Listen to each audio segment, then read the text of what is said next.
Hola clase, ¿cómo están todos? How is everybody? I hope that you have adapted to the way I do this class during this online experience of acquiring another language.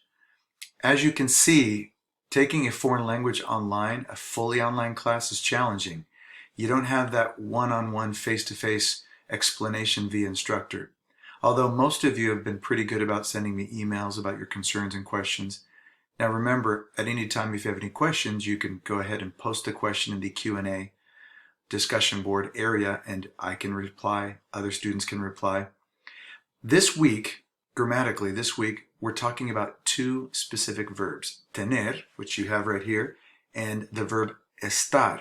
So I've got two specific verbs, tener and estar. I'm going to start out with estar. You've been using ser when talking about people, like describing people. Él es mi hermano, él es muy alto, él es muy guapo, él es muy joven. So we've been manipulating the verb ser. Soy, eres, es, somos, sois, son. You have 6 conjugations to describe somebody. I am, you are, he is. So you notice there are 6 different conjugations. In English, it's fairly similar. We have I am, you are, she is, and it changes. Other verbs don't do it as much. Like he runs, I run. Those are really the only 2 conjugations, but in Spanish we have 6 different ones consistently in the present tense. So there's one way of saying I am. Now we have another way of saying I am, estar. So it gets really confusing. You've got one word in English, I am, and we've got 2 separate uses in Spanish. Now I always tell my students, how we feel and where we are, always use estar. So the reason why we have 2 separate verbs to express 2 different ideas is because they're different ideas. Imagine if I said this in one sentence. I am tall and busy. You would think, well, that sounds weird. I am tall and busy.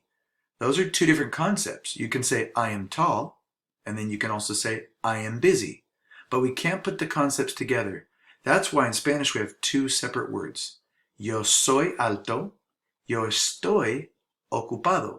So you can see here I've got 6 conjugations as well. Estoy, estás, está, estamos, estáis, están. And these pronouns connect with each of these little quadrants. So yo estoy, I can't say yo estás, etc. And you've seen that in the book. So we have yo estoy and yo soy. I've got 2 different, they mean exactly the same thing. Yo soy, yo estoy. But they're used differently. If I want to say I am tall, yo soy alto. I am tired, yo estoy cansado. Now in this chapter, chapter 2, you get into location. ¿Dónde está mi libro? I couldn't say ¿Dónde es mi libro? Where is my book?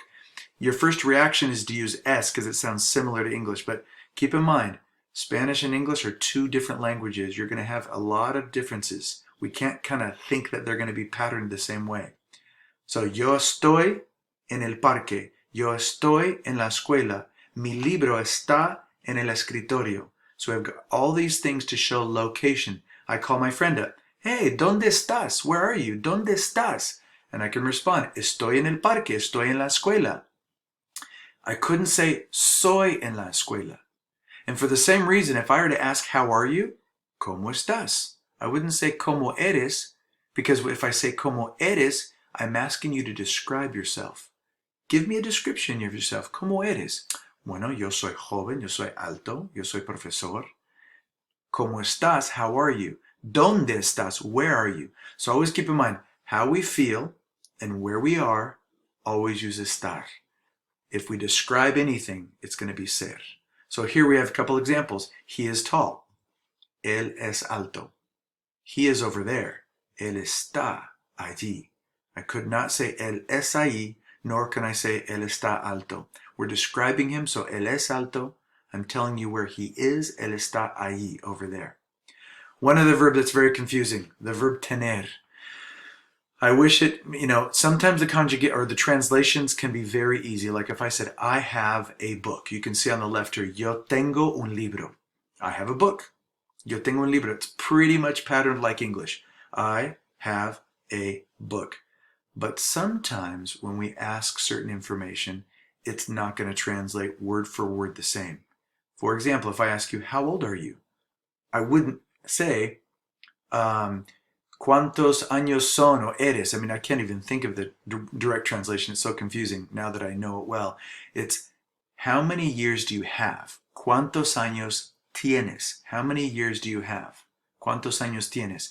A lot of my students would say, oh, I'm 30. And they would say, yo soy 30. Yo soy 30. That's not the correct way of answering it. You have to say, yo tengo. You have to use the conjugation for tener. I know it means have, but that's how you express your age. I have 45 years, for example. ¿Cuántos años tienes? Yo tengo 45 años. ¿Cuántos años tiene ella? Ella tiene 20 años. So that's another way of using the verb tener. Yo tengo 16 años. You have your standard way. I have a book. I am 16 years. You would also use it to tell what you have to do. Yo tengo, and then we've got the verb estudiar, which is to study, and I have to have this little word to connect it, que, which means nothing. In this context, it's just glue holding two verbs together, and we'll get to that later. That's not the focus of this chapter. Tengo que estudiar. Then you have all these really cool expressions. In English, you would say I am for the first one. I am hot, I am cold, I am sleepy, I am hungry, I am thirsty. You would use tener on all of them. Yo tengo calor. Yo tengo frío. Tengo sueño. Tengo sueño. Tengo hambre. Necesito comer algo. Tengo sed. Voy a tomar agua. Tengo sed. So all of these, the conjugations of tener, tengo, tienes, tiene, they would apply to all these unique ways of using tener. And that's what you're going to experience this chapter. So during this week, and I wish I were sitting next to you doing these assignments to explain everything in detail.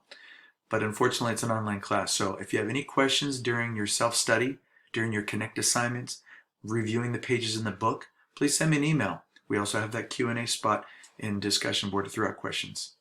Buena suerte esta semana. Adiós.